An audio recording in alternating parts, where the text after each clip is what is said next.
Dear students, me Naveen Grover from Mathematics Department. Today we will do exercise 14b from sum number 4. Sum number 4 is the side of a rhombus are 5 cm each and one diagonal is 8 cm. Rhombus की सभी sides 5 cm है. We know the all sides क्या होती हैं? Equal होती हैं. rhombus की 5 cm each given है और जो एक डायगनल है वो 8 सेंटीमीटर है. Calculate the length of other diagonal, दूसरे डायगनल की हमने लेंथ कैलकुलेट करनी है, and the area of rhombus, और फिर हमने एरिया ऑफ रोम्बस निकालना है. और वैसे भी हमें पता होना चाहिए कि एरिया ऑफ रोम्बस का फॉर्मूला क्या होता है? 1/2 डायगनल 1 डायगनल 2, यानी product of 1/2 multiply diagonal 1 multiply diagonal 2. तो हमें डायगनल 2 पहले निकालना है. तो ये देखो, according to questions we will draw a rhombus 5 centimetre each, one diagonal is 8 centimetre. ठीक है, तो जो दूसरा डायगनल होता है वो क्या करता है? इसको other diagonal bisect the first diagonal perpendicularly. हमेशा दूसरा डायगनल उसको परपेंडिकुलरली बाइसेक्ट करता है. ठीक है, तो हमारा कौन सा डायगनल परपेंडिकुलरली मतलब 90 डिग्री का एंगल बनता है. तो अब हमने क्या निकालना है? देखो, ये हमारे पास रोम्बस है ABCD 5 सेंटीमीटर ईच गिवन है, 8 सेंटीमीटर का डायगनल गिवन है, और हमने दूसरा डायगनल फाइंड आउट करना है. यानी कि अब हमें क्या निकालना है? देखो, ये AE निकालना है. अगर हमारा AE निकल जाएगा तो कंप्लीट AC डायगनल हमें पता चल जाएगा. तो by the Pythagoras theorem we will find AE. देखो, ये एक ट्राइंगल बन गया ना, राइट एंगल ट्राइंगल बन रहा है. तो आपने AE निकालना है. AE कैसे निकलेगा? 5 स्क्वायर माइनस 4 स्क्वायर. क्या आ गया? AE आपका क्या आ गया? 3 सेंटीमीटर. अब AE 3 है तो AC कितना हो गया? डबल हो गया. डायगनल AC कितना हो गया? 6 centimetre. Now we will find the area of rhombus. 1/2 diagonal 1 diagonal 2. तो 1/2 पहला डायगनल कितना था? 8, और दूसरा कितना आया? 6, and we will solve it. 24 square centimetre. Second, find the area of figure PQRST given below. ये फिगर दिया, आपने इसका एरिया निकालना है. देखो किस तरह से आप निकाल सकते हो इसका एरिया. इस फिगर को डिवाइड करो. कैसे डिवाइड करोगे? एक कौन सी पिक्चर बन गई? क्या बन रहा है? एक रेक्टेंगल. देखो PQRU एक रेक्टेंगल है, यानी लेंथ मल्टीप्लाई ब्रेथ, और एक क्या है? ट्रेपिज्म. कौन सा ट्रेपिज्म है? RSTU. अब ट्रेपिज्म के लिए हमें क्या चाहिए? 1/2 अल्टीट्यूड. अल्टीट्यूड देखो हाइट दी हुई है हमें, ये 4, और sum of parallel side. Sum of parallel side भी गिवन है, ये 8 है, और ये कितनी होगी? जितनी ये 16 है, क्योंकि PQ किसके बराबर है? RU के. तो सिंपल एरिया ऑफ PQRST क्या निकलेगा?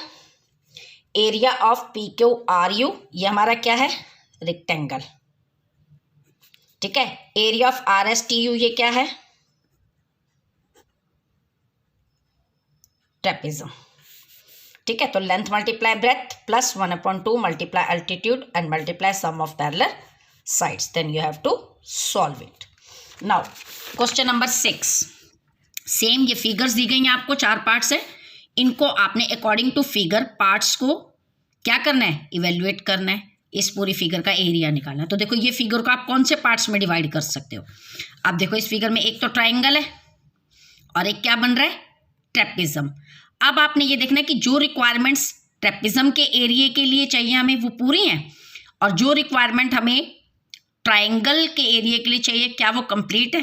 पहले आपने ये चेक करना है. तो देखो, ट्राइंगल क्या होता है? ये ट्राइंगल है ABC. हमें इसके लिए क्या चाहिए?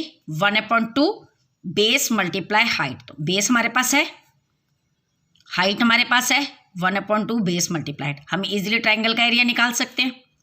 अब इसके लिए हमें क्या चाहिए? ट्रेपिज्म के लिए 1/2 मल्टीप्लाई अल्टीट्यूड. अल्टीट्यूड देखो, ये हाइट हमें दी हुई है, and sum of parallel sides. लेकिन यहाँ सम ऑफ पैरेलल साइड में हमारे पास एक साइड है ED, AC नहीं गिवन है यहाँ. तो हमें पहले क्या निकालना पड़ेगा? AC. सबसे पहले हम क्या फाइंड आउट करेंगे? AC. कैसे फाइंड आउट करेंगे? अब देखो, ट्राइंगल का बेस भी है और हाइट भी है, हाइपोटेन्यूज निकालेंगे बाय द पाइथागोरस थ्योरम। पहले हम AC निकालेंगे, यानी 12 स्क्वायर माइनस 5 स्क्वायर। देखो like this, AC 12 square minus 12 square plus 5 square होगा, क्योंकि base plus perpendicular is equal to hypotenuse होता है। तो क्या आ गया 13। ये देखो, ये बेस है, ये हाइट है, ये हाइपोटेन्यूज निकाला, तो B square plus P square is equal to H square, ये आ गया। अब हमने निकालना है एरिया ऑफ ट्रेपिज्म, वही फार्मूला लगाओगे, फिर area of triangle, then you will get the area of this figure. Second part में देखो सिंपल, ट्रेपिज्म दिया हुआ है, सम ऑफ पैरेलल साइड भी गिवन है और हाइट भी गिवन है, तो एरिया ऑफ ट्रेपिज्म लगाना है। Simple 1/2 multiply altitude multiply sum of two parallel sides. Third part, अब इसमें देखो क्या है, अगर आप चाहो तो ये क्या है, ये देखो ये फिगर हमें दी हुई है, इसको भी आप ऐसे डिवाइड कर लोगे, क्या बन गया, ये एक तो रेक्टेंगल बन गया और एक ट्राइंगल बन गया। अब रेक्टेंगल के लिए हमें क्या चाहिए, लेंथ और ब्रेथ गिवन है 10 और 8। ट्राइंगल के लिए क्या चाहिए 1/2 बेस मल्टीप्लाई हाइट, तो हाइट दी हुई है हमें कितनी 4 और बेस कितना है दिया हुआ ना ये 10। तो सिंपल एरिया ऑफ रेक्टेंगल और area of triangle, each and everything is given in this figure, easily you can find it.